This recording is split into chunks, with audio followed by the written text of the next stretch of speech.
Okay, now for the next step. It occurred to me that sometimes we get a bit too complicated when we've got a very busy resource like this and we're not going to use it all. We can lose track of where we are. So what we can do is get an old scrap of watercolour paper or cardboard or anything you like, and you can cut out squares. So you can have these of any particular size you want, but sometimes it helps you to identify where it is you're actually painting so you don't lose your spot, and it can be very useful. So that can be a really good tip. Now, I do apologise for how light this is. The light in here is shocking today. It's a very dark day. I'm hoping that you can see some flower shapes and some leaf shapes.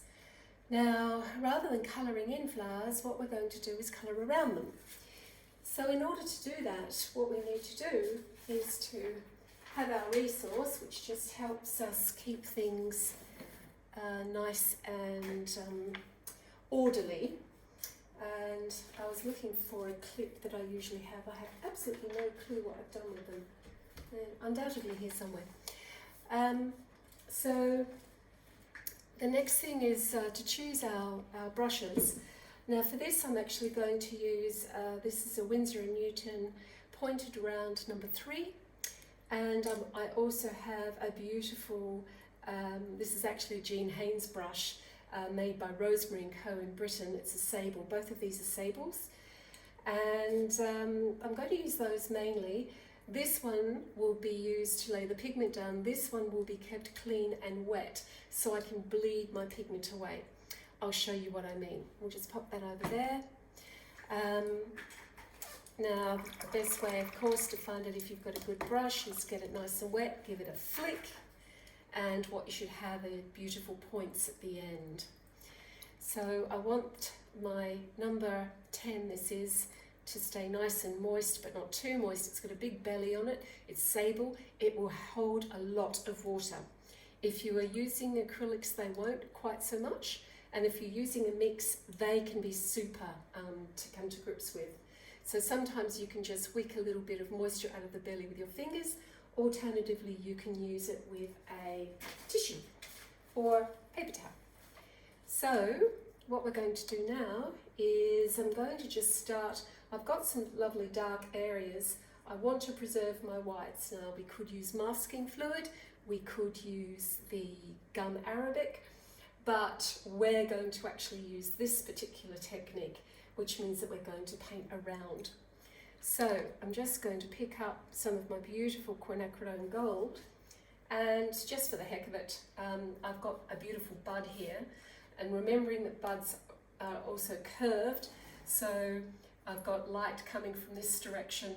This bud is going to be darker over in this side than it is towards the light. So lay in pigment, come in with the tip of my brush, keeping it clean, and just the body on the edge, and we can see how we can then have a graded wash over to that side. So now I need to leave that alone because that's wet and I don't want it to bleed everywhere. I've got a petal here which is curled over on itself. So when it's curled over on itself, it's casting a shadow on the petal underneath. So I'm just going to pick up that cast shadow to remind me it's there, bearing in mind my light is coming from this direction. And again, I'm just going to put the tip in and bleed that out. And I just need to make sure that I don't see any hard edges developing where I don't want them. So keep casting your eye around your painting as you go through this exercise. Now, some of these beautiful inner petals have all sorts of weird and wonderful shapes. So we're just going to outline a few of those in here, away from where the light is going to be hitting them. And it's really just a case of deciding how things fit, getting rid of some hard edges here and there. Don't be afraid to use your tissue to blot away any hard edges. That can work too, being very gentle, of course. There's actually a lovely mark there which tells me it's folded over. Now that's wet, So if I go in there to that mark, it's going to bleed just like that.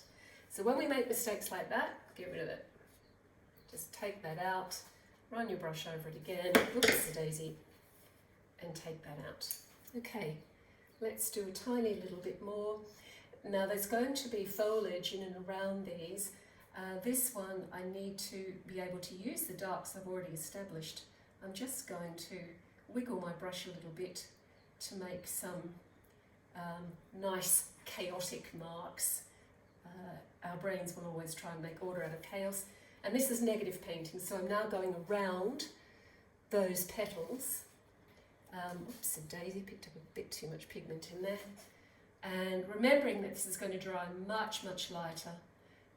And all of this is going to be very much in shadow. Just bleed that out a bit. Bring that out here.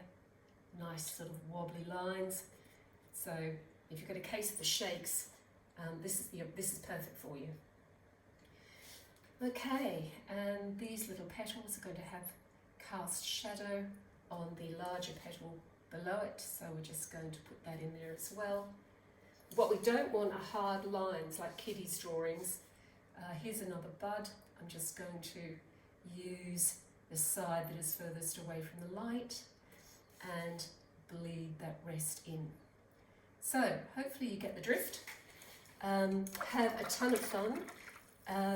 Do start with the petals furthest away and bring them towards you. If you don't do that, you can use a maul stick. This is a homemade one. This is a piece of balsa. It's incredibly light. It's got a bit of chunk of foam underneath there, and then a bit of chamfer over the top of that. And that's my maul stick. So you don't have to buy expensive things.